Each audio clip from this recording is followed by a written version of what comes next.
Di sebuah kerajaan mikroskopis yang tersembunyi dari pandangan mata, hiduplah berbagai makhluk kecil yang disebut organel.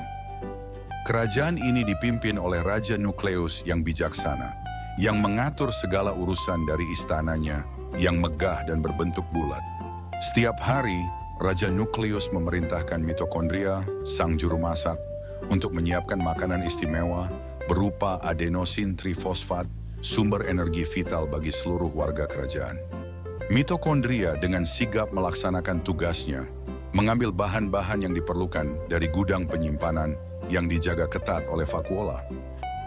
Namun, warga kerajaan tak hanya membutuhkan energi. Mereka juga memerlukan vitamin dan protein untuk pertumbuhan dan perkembangannya. Sang raja pun menginstruksikan sitoplasma untuk berkeliling dan membagikan nutrisi tersebut ke seluruh penjuru kerajaan. Di sisi lain, ada membran sel, sang penjaga gerbang yang selalu waspada terhadap ancaman asing.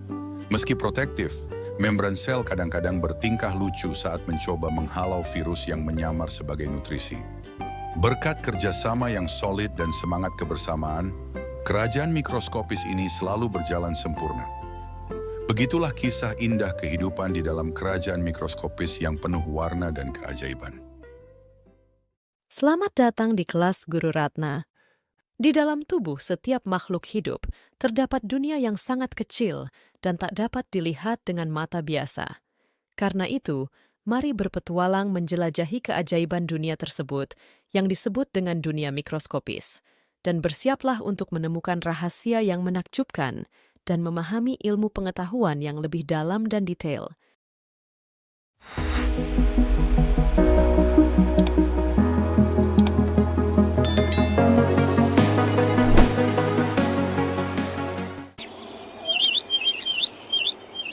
Saat kalian melihat seekor burung di ranting pohon sekolahmu, pernahkah kalian berpikir apa yang membuatnya begitu indah? Nah, rahasia di balik keindahan burung tersebut terletak pada susunan dari bagian-bagian kecil tubuhnya yang disebut dengan sel. Faktanya, semua makhluk hidup, termasuk kita, terdiri dari jutaan sel.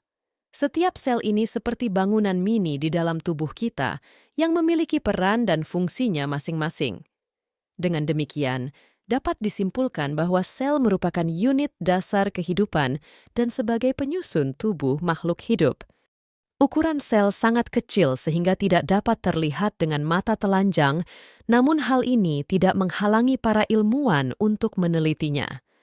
Mereka berupaya menciptakan suatu alat untuk dapat mengamati sel, kemudian melalui proses yang panjang, akhirnya terciptalah sebuah benda yang disebut mikroskop. Mikroskop bukanlah peralatan yang ditemukan di zaman modern. Sejarahnya kaya dan menarik. Pertama kali, penggunaan lensa untuk memperbesar benda-benda kecil tercatat pada zaman kuno, seperti pada masa Romawi dan Tiongkok kuno.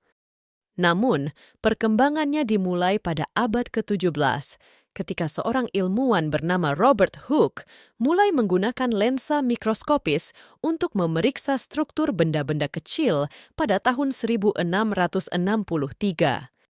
Ilmuwan ini adalah orang pertama yang mengamati sel tumbuhan dengan mengambil sepotong gabus dari kulit kayu pohon ek dan memberinya sebutan cell.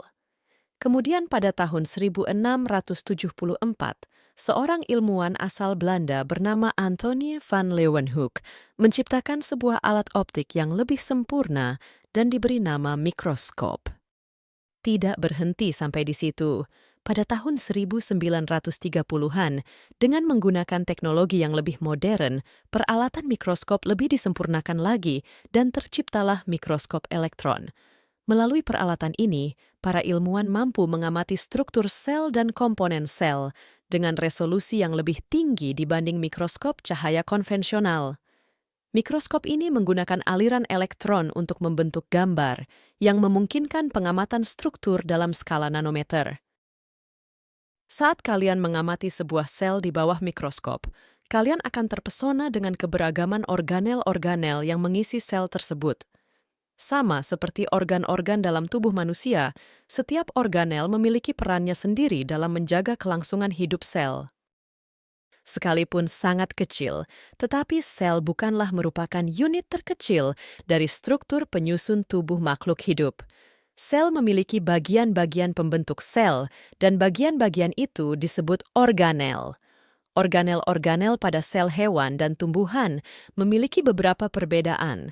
Kalau begitu, apa perbedaan mendasar antara sel hewan dan tumbuhan?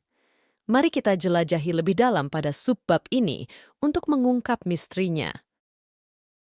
Meskipun tidak memiliki otak, setiap sel punya pemimpin yang berperan penting, yaitu nukleus atau inti sel.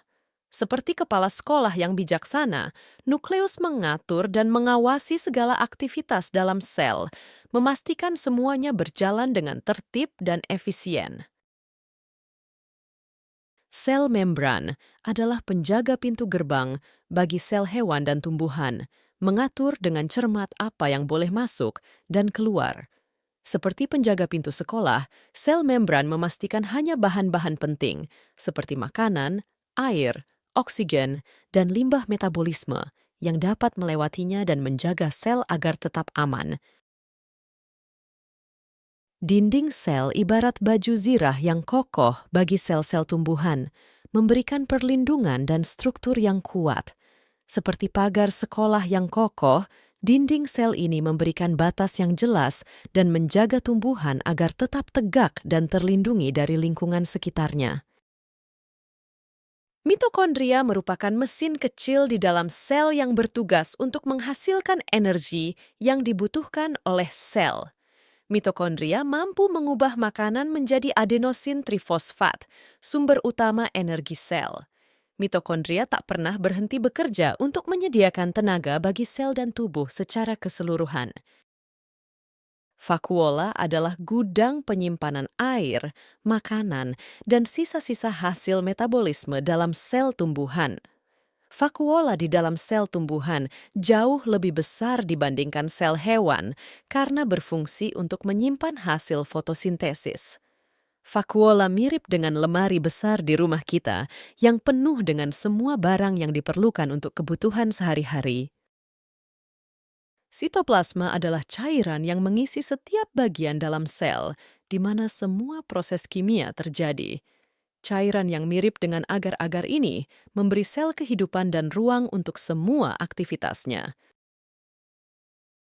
Kloroplas, organel khusus yang ditemukan hanya dalam sel tumbuhan, yang mengandung zat warna hijau yang dikenal sebagai klorofil.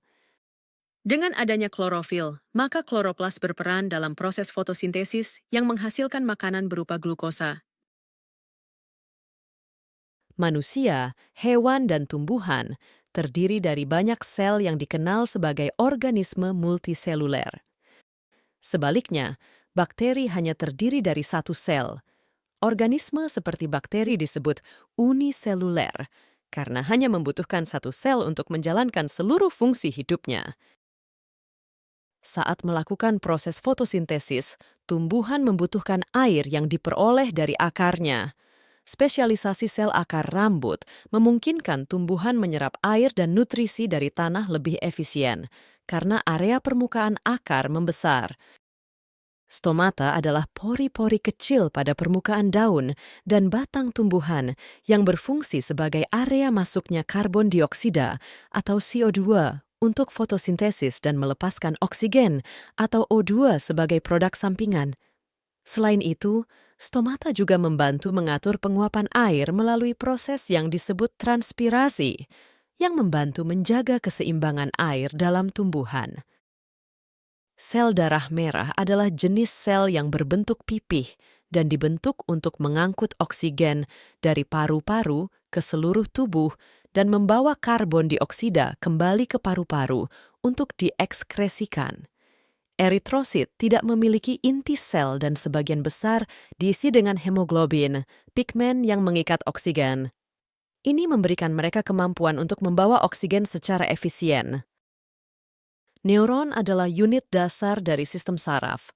Sel saraf berfungsi mengirimkan sinyal listrik dari panca indera ke otak dan dari otak ke seluruh organ tubuh.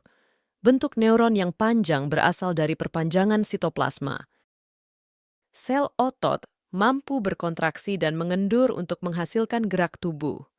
Hal ini disebabkan sel otot memiliki banyak nukleus dan mitokondria. Jumlah nukleus dan mitokondria ini memudahkan sel otot untuk memproduksi energi yang dibutuhkan manusia dan hewan dalam melakukan berbagai aktivitas. Demikianlah petualangan kita kali ini dalam menelusuri dunia sel melalui mikroskop. Semoga dengan pengetahuan ini, kalian semakin terinspirasi untuk terus menjelajahi dan memahami keajaiban yang tersembunyi dalam setiap sel yang membentuk kehidupan di sekitar kita. Terima kasih atas perhatiannya.